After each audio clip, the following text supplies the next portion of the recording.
amores, eu tô aqui de novo para mais um vídeo. E o vídeo de hoje é um vídeo super especial, porque hoje nós damos início à nossa semana intensiva de redação UES. O intuito dessa semana é tirar várias dúvidas suas, a ponto de te fazer tirar 50 ou mais nessa redação que vale 60 pontos. Então, se você quiser ficar por dentro de todas as dicas que eu vou liberar no decorrer dessa semana, já se inscreve aqui no canal, ativa o sininho para você receber as notificações de todos os vídeos que eu postar aqui também no canal e fica ligado porque todo dia vai ter vídeo aqui. Hoje a gente vai começar falando sobre as 3 competências da redação UES, o que você não pode errar. E nos próximos dias a gente vai falar sobre gêneros textuais, vou trazer exemplos de redação para vocês. E também nós teremos o nosso aulão, esse vai ser online, ao vivo, vai ser o nosso último dia de intensivo desta semana, certo? E vai ser ao vivo pra gente aí discutir possíveis temas de serem cobrados na redação UES. Tá? Então, ó, já se inscreve no canal. Se você ainda não me segue lá no Instagram, tô informando tudo em primeiríssima mão por lá. Me segue também, é @alaniamara. Vem comigo, fica ligado nas dicas aqui, fica ligado aqui no canal, porque na edição passada eu tive seguidores que tiraram 50 pontos, 56, 58, 60 pontos com a semana intensiva que eu fiz lá no Instagram, e dessa vez eu resolvi trazer aqui pro YouTube também.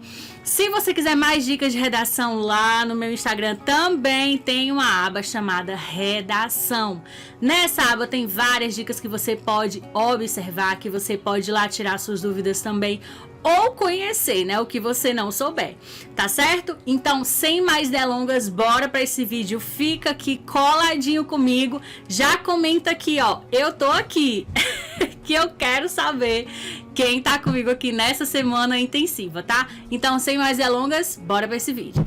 Para quem não conhece, o meu nome é Alaniamara e há 4 anos eu tô aí nessa internet passando informação sobre a UES, sobre o vestibular UES, tirando dúvidas sobre tudo da UES, e também eu aproveito para dar dicas do que eu gosto, do que eu amo fazer, que é dicas de português, redação e espanhol, tudo focado aí nessa prova desse vestibular. Como vocês sabem, na redação UES ela tem uma pontuação mínima de 12 pontos e uma pontuação máxima de 60 pontos. A quantidade mínima de linhas a serem escritas nessa redação é 20 e a quantidade máxima é 25. Dito isto, vamos agora adentrar as 3 competências cobradas nessa redação e o que você precisa ficar atento para não errar, para evitar perder os tão preciosos pontos, né, gente? Porque a gente sabe que a redação, ela faz toda diferença no vestibular.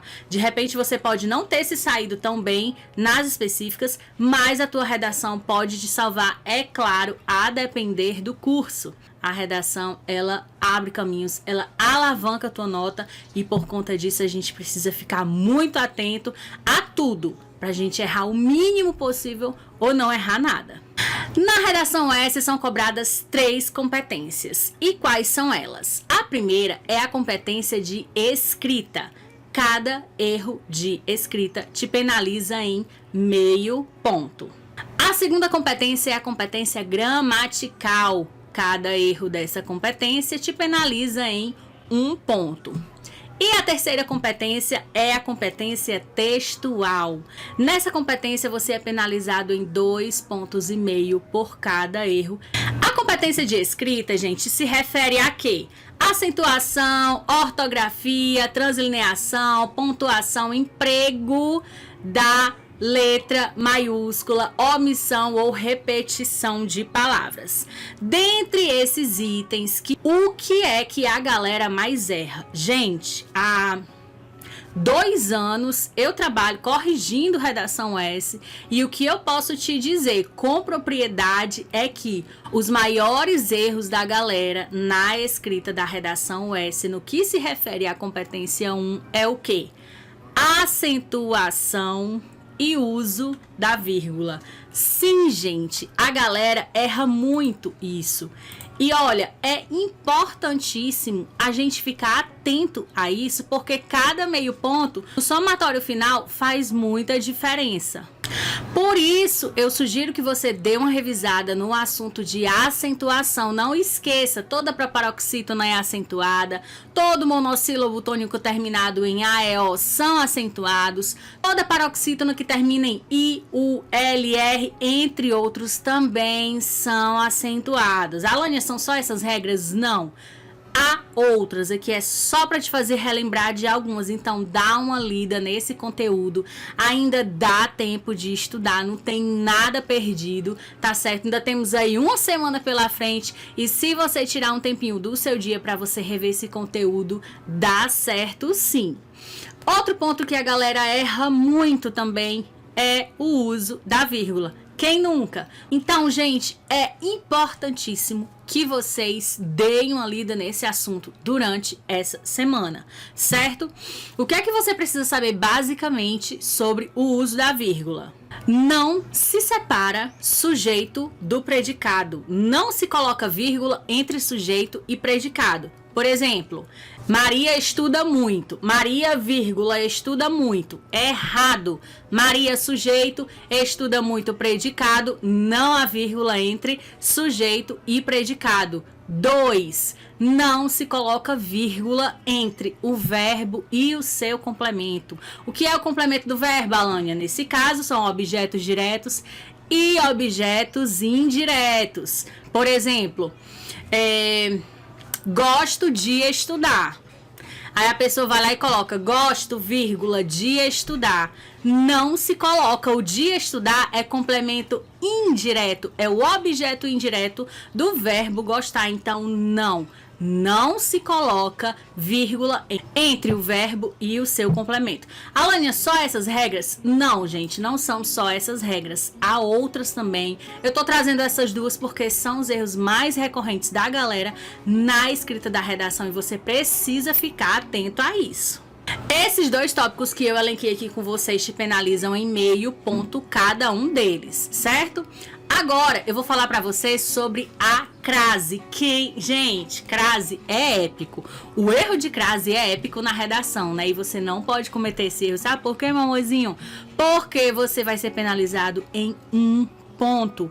Gente, não vamos esquecer, crase só acontece diante de palavras femininas. Não há crase diante de palavras repetidas, por exemplo, cara a cara, não há crase, face a face, não há crase, passo a passo, também não há crase. São só essas regras, Alânia? Não. Tire um tempinho da sua semana para você estudar, para você dar uma lida nesses conteúdos. Quero dizer para vocês que aqui na descrição tem o link do PDF com o resumo das informações dessa aula de hoje. Então já baixa aqui para você ter acesso a ele.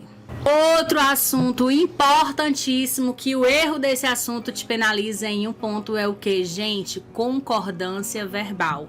Sim, o verbo concorda com o sujeito. Quando você utilizar uma palavra que tem o sentido de coletividade na sua redação, o verbo vai concordar com o núcleo dessa palavra. Por exemplo, a boiada correu muito.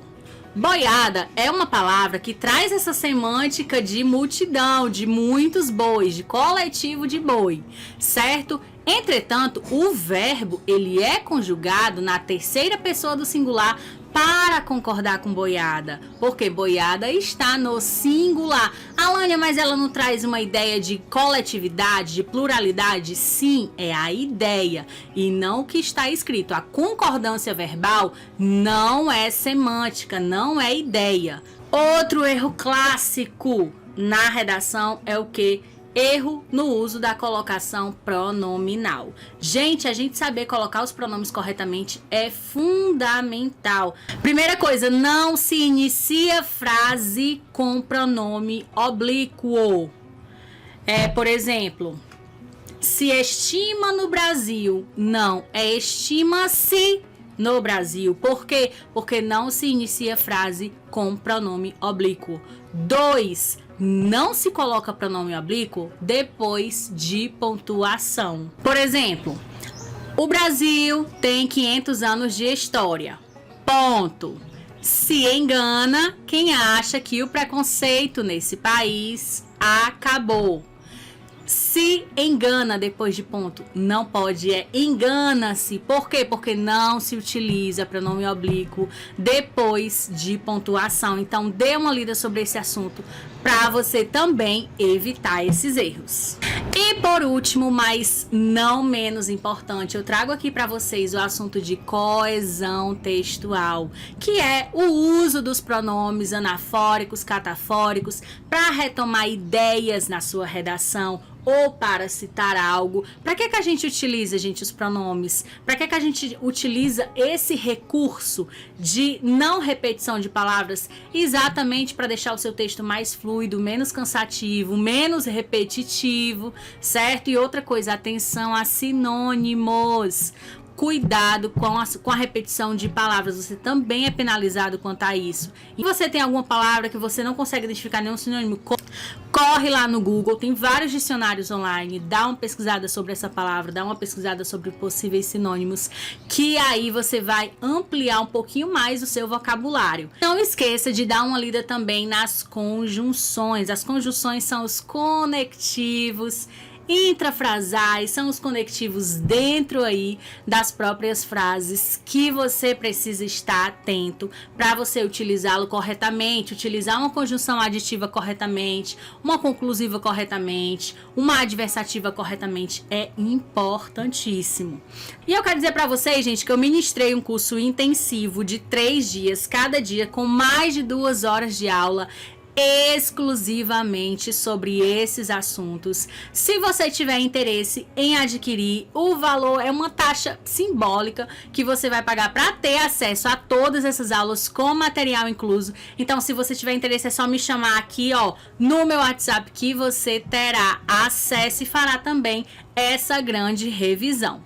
Tá certo? Meus amores, então é isso. Esse foi o nosso primeiro vídeo. Amanhã vamos falar sobre os gêneros mais cobrados. Você não pode faltar, tá certo? Amanhã a gente vai estar falando aqui sobre artigo de opinião. Vamos analisar uma redação juntos aqui, ok? Então é isso.